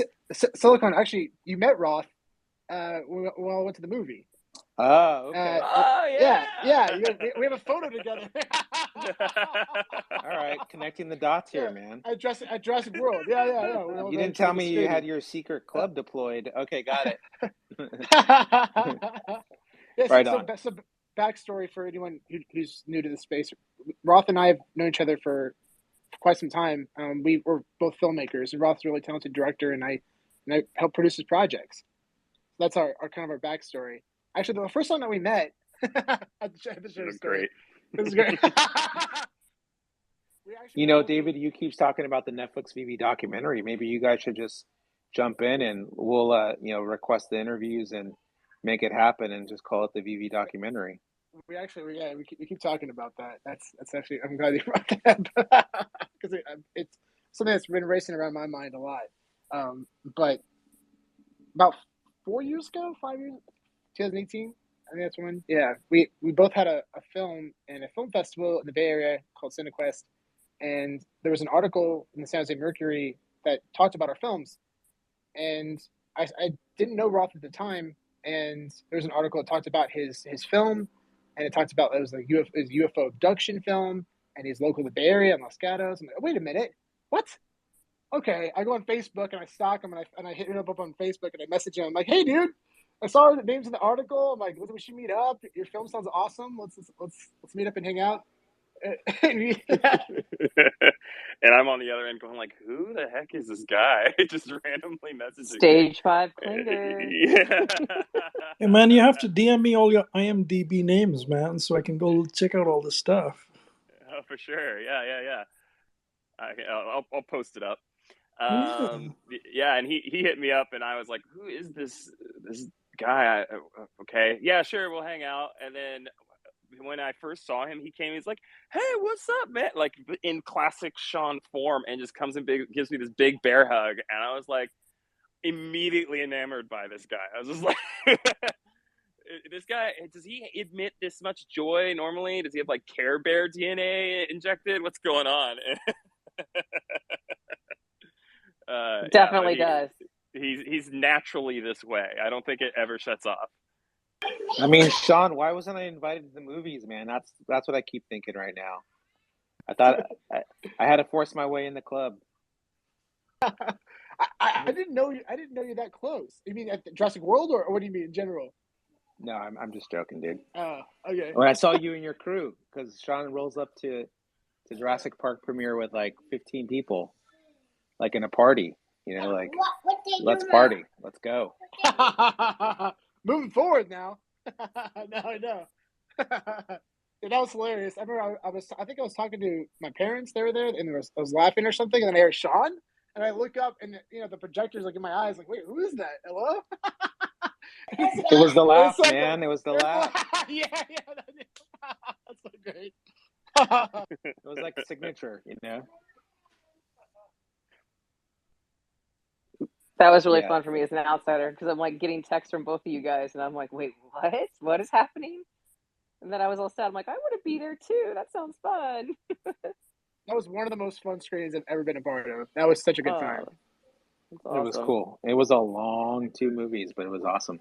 Yeah, it was so fun. It was actually cool seeing that first movie though on the big screen. That was amazing. Oh yeah, 100%. Yeah, Jurassic Park's one of my favorite movies of all time, and to be able to see it on the theater screen for the first time since 93, yeah, that was really cool. Way ahead of its time. Yeah, Silicon, you have to see. He did one of the videos he did was with the T-Rex, and it's awesome. It's really awesome. I don't even know which one's my favorite. I have a feeling the next one will be my favorite. Like I feel like in VeVe, if you're out of VeVe for like 2 weeks, it's like 2 years. Like where have I been? 100%. Lots changed, man. No, kidding.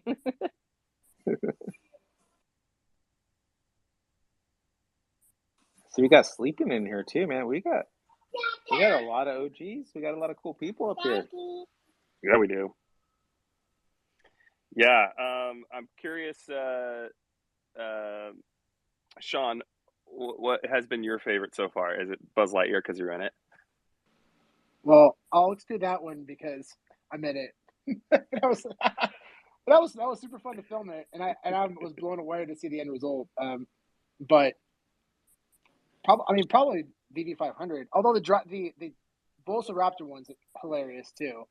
I mean, it was really well done, man. I mean, just his mannerisms. You were able to just capture those small moments with the Velociraptor to make it feel so authentic and real. It was really impressive, and the fact that you adapted to the animation with the but through screen capture. That's not easy to do, man. That's really hard to do. So rewind a little. What do you mean by you were in it? The only guy who missed that. Have you not seen the Buzz Lightyear one? I don't know how to share links. The movie spaces. or the so what are you talking about? I'll get it. I'll get them and pin them up. Okay. Cool. John, what are you talking about? The movie or the video that Roth made? Oh, got it. Okay, that video. Okay. Yeah. Yeah. Okay. Awesome. Good stuff. I thought for some reason you were the voice of some character in the main movie or something. I was totally number 9. Maybe next step. Start with a little video first, man. That's your audition for the main one. I Very just cool. watched that racing one. That's pretty badass. That reminds me of like a video game from when I was a kid. Yeah, that racing video is amazing, man. Thank you guys. I really appreciate it. Metaverse Life. It's what? Sorry, I wanted to ask you a question. Metaverse Life. Yeah. I also did a few videos with the collectibles, and I wanted to have your opinion about how we could change the app to make better movies, or an easier way to make movies with our collectibles. And I wanted to know how you do it when you use directly the collectible of the app, and because I do a video capture from the video, and you have the symbol and you have to remove it, and it's really awkward and not practical. What would you love to have on the app to make better movies with the collectibles? No, I appreciate you asking that question. That's a fantastic question. I think the first one is allow you to be able to record video from the AR platform. Right now, all you can do is take photos, and in order to record video, you have to screen capture. So I would say that's a big one.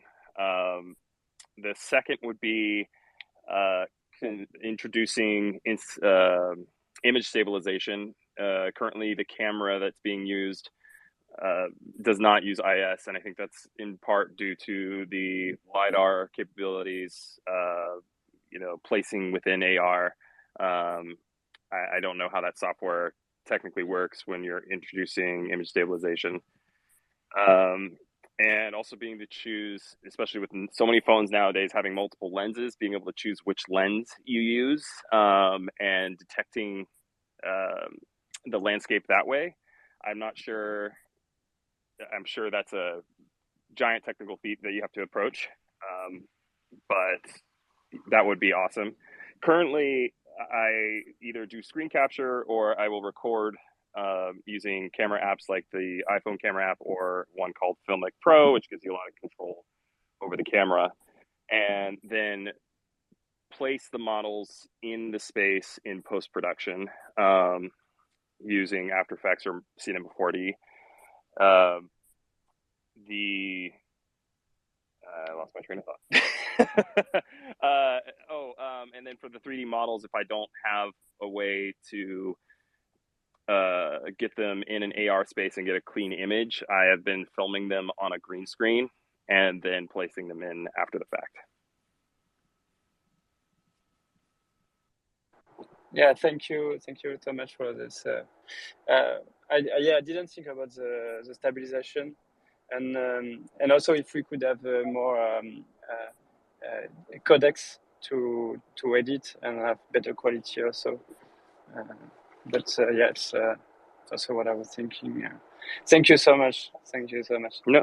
No problem. Yeah, and the problem with screen recording is that it's not a fixed frame rate, so it always changes, and you can get weird duplicate frames, drop frames. Luckily, nobody's pausing too many times on my video, otherwise they would see some of those errors pop up. So yeah, just a little bit more control would be great. Are you getting caught up on the video, Silicon? I posted a bunch of them up there. Oh yeah, I just keep rewatching that race video. It's so cool. Yeah, I put up half a dozen or more. They're all so unique in their own way, and so creative, really fun. And I love how when you have them with people interacting, like having Kevin in the ship and Sean in the plane. It just makes it like it takes it to the next level. It's really cool. I've seen this DeLorean one, so I didn't realize that was you as well, Metaverse Life. That's super cool. Yeah, I think that was like the third video I did where I finally was trying to do something that incorporated the AR experience as well as a little bit of post-production work. There's actually a handoff once I get into the DeLorean where it's a new shot, and this is the first time I put the phone on a pole and then walked down the street to get a higher vantage point. So I guess the question is, now that we have the web interface, does that help at all in any of these, or is it just more challenge? Is it just easier to do it from the mobile device? Web interface doesn't really give me an opportunity to place it in an AR environment that I can control the background or use a background. So if I bring up the collectible, it's whatever background VeVe has chosen for it. And especially if I'm trying to like key out the background, use a green or a blue or a solid color, and it's got any of the similar colors to the model, then it's just like almost impossible. And I just have to draw lines around the model to bring it in. I'm curious because so an iPad Pro, for example, on drops with VeVe made it a lot easier to get drops because it's just a faster processor. I'm curious if that would make a difference here, like if you had an iPad Pro versus a iPhone or something or an Android. I'm curious if that makes a difference in the quality. I haven't tried it on an iPad Pro. If the platform hasn't changed from, because the iPad Pro actually has the same camera as the phone I currently have.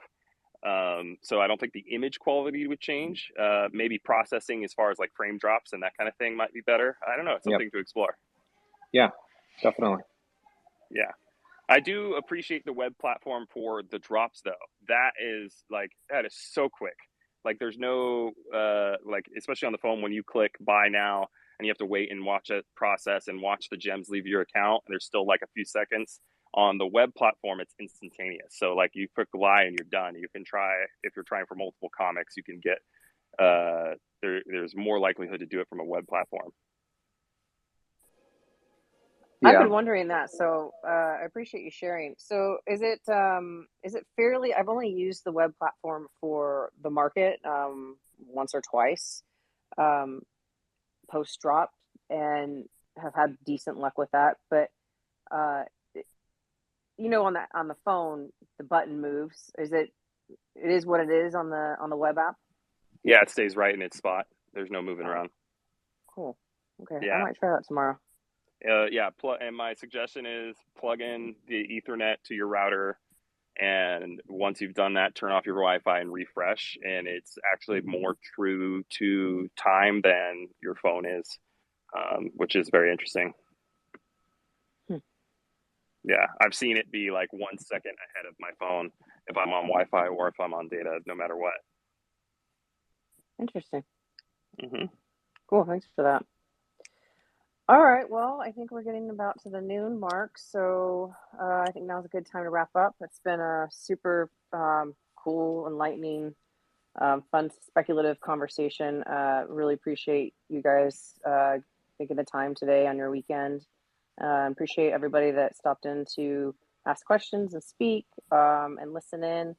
The recording will be here. I may post it because there's a lot of people that don't do Twitter, so I may grab the recording and put it on YouTube as well, just so people can go back to it. Because I feel like these ones, at a certain point, you stop being able to listen to them. And there's certainly, I think, some good nuggets that people may want to refer back to. So I'll make that available in another 24, 48 hours on YouTube as well.